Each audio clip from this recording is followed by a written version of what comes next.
अब यहां पर बात हो रही है न्यू डेवलपमेंट बैंक के बारे में। नाम से हमारा डेवलपमेंट बैंक, तो ऑब्वियस ही बात है कि ये बैंक जो है वो डेवलपमेंटल एक्टिविटीज के लिए लोन्स वगैरह ऑफर करेगा, हेल्प करेगा, राइट। डेवलपमेंट यानी कि इंफ्रास्ट्रक्चर एक्टिविटीज हो गई, राइट। तो इसी से आपको एक कंसेप्ट तो क्लियर हो गया न्यू डेवलपमेंट बैंक का। ये बैंक किसके द्वारा ऑपरेट किया जाता है? ब्रिक्स कंट्रीज के द्वारा। ब्रिक्स यानी कि Brazil, Russia, India, China, south Africa, ये 5 कंट्रीज के द्वारा है ये बैंक ऑपरेट किया जाता है। और ये आइडिया इस बैंक का सामने आया 5th ब्रिक समिट में, जो कि डुरबन साउथ अफ्रीका में हम लोग को देखने को मिली थी 2013 में। तो 2013 में इसका आइडिया इमर्ज हुआ कि एक इस प्रकार का बैंक बनाना चाहिए जो कि ये 5 कंट्रीज को, जो इमर्जिंग इकोनॉमीज है, इनको सपोर्ट कर सके, है ना। उसके बाद नेक्स्ट ईयर 2014 में इस बैंक को एस्टैब्लिश कर दिया ब्राजील के अंदर। जब 6ठी ब्रिक्स समिट हम लोग को देखने को मिली थी, उस समय इसको एस्टैब्लिश कर दिया गया। और हेडक्वार्टर इस बैंक का कहां पर है? याद रखना, शंघाई, चाइना में इस बैंक का हेडक्वार्टर हम लोग को देखने को मिलता है। इस बैंक के अंदर जो मेंबर्स होते हैं, यानी कि जो 5 कंट्रीज हैं, तो इन कंट्रीज के पास वोटिंग पावर किस कंट्री के पास कितनी ज्यादा, जैसे हम लोग वर्ल्ड बैंक की अगर बात करें तो वर्ल्ड बैंक के अंदर और एशियन डेवलपमेंट बैंक के अंदर वोटिंग स्ट्रक्चर कैसा होता है?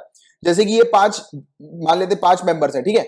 इन 5 मेंबर ने जितना पैसा उस बैंक में इन्वेस्ट किया होगा, डाला होगा, राइट, उसका सब्सक्रिप्शन कैपिटल जितना रखा होगा उस बैंक के अंदर, तो उस हिसाब से जो है सामने वाली कंट्री को जो है वो वोटिंग पावर दी जाती है। यानी कि वोटिंग पावर इक्वलेंट नहीं होती है, वोटिंग पावर जो होती है वो अनइक्वल होती है। वो डिपेंड करती है कि किसने कितना पैसा उस बैंक के अंदर रखा है।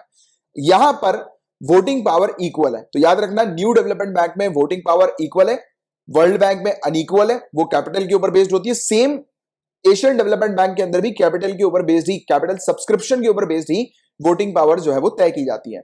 बट यहां पर इक्वल है, बहुत इंपॉर्टेंट पॉइंट है, प्रीलिम्स में आ सकता है, ठीक है। तो ये चीज याद रखना कि यहाँ की वोटिंग पावर इक्वल है, इक्वल वोटिंग है। वर्ल्ड बैंक और एशियन डेवलपमेंट बैंक की तरह बिल्कुल भी नहीं है। यहां पर वीटो पावर भी नहीं है। तो वीटो पावर का मतलब ये होता है कि सभी की सहमति होनी चाहिए, ठीक है। सभी अगर चाहेंगे तभी कोई डिसीजन जो है वो एग्री किया जाएगा, वरना वो डिसीजन लैप्स हो जाएगा। तो ये वीटो पावर्स में होता है। बट यहां पर कोई भी ऐसी वीटो पावर नहीं है, यानी कि मेजोरिटी के ऊपर बेस्ड ये डिसीजन ले सकते हैं, ठीक है। तो ये भी कंसेप्ट आप अच्छे से क्लियर रखिएगा।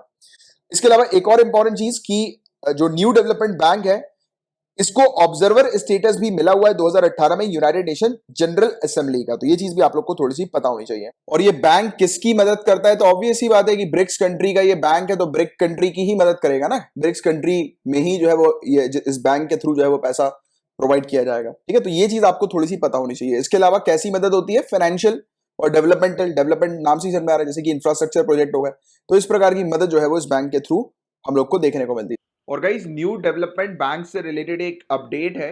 अभी रिसेंटली इजिप्ट ने इस बैंक को ज्वाइन किया है, और इससे पहले इस बैंक के जो नए सदस्य हैं वो बांग्लादेश, यूएई और उरुग्वे हम लोग को देखने को मिल रहा है। तो ऐसे करके न्यू डेवलपमेंट बैंक के अंदर ऑलरेडी जो 5 सदस्य हम लोग को देखने को मिलते थे ब्रिक्स के, Brazil, Russia, India, south Africa और चाइना, इसके अलावा अब हम लोग को बांग्लादेश, यूएई, उरुग्वे और अब इजिप्ट हम लोग को एक नया सदस्य जो है वो इस बैंक का देखने को मिल रहा है। और रही बात इस बैंक के अंदर ब्रिक्स की इंपॉर्टेंस की, यानी कि ब्रिक्स के सदस्य, इसके जो मेंबर हम लोग को देखने को मिलते हैं। और आप जानते होंगे गाइस ब्रिक्स के बारे में कि ब्रिक्स कंट्री की अगर पॉपुलेशन को अगर हम देखें, यानी कि इन 5 कंट्री ब्रिक्स की पॉपुलेशन को अगर हम देखें, तो पूरे दुनिया भर का 41% ग्लोबल पॉपुलेशन रिप्रेजेंट करती है, 41%। और अगर पूरे दुनिया भर की जीडीपी की बात करें, तो ब्रिक्स कंट्री से पूरे दुनिया भर का 24% जीडीपी का कंट्रीब्यूशन हम लोग को देखने को मिलता है। और ट्रेड की बात करें, पूरे दुनिया भर के ट्रेड की, तो ब्रिक्स नेशन में से 16% पूरे दुनिया भर के ट्रेड का कंट्रीब्यूशन होता है। तो ये भी एक इंपॉर्टेंट फैक्चुअल इंफॉर्मेशन है, जिसकी एक आपको बेसिक सी, जनरल सी जो है वो जानकारी होनी चाहिए, राइट।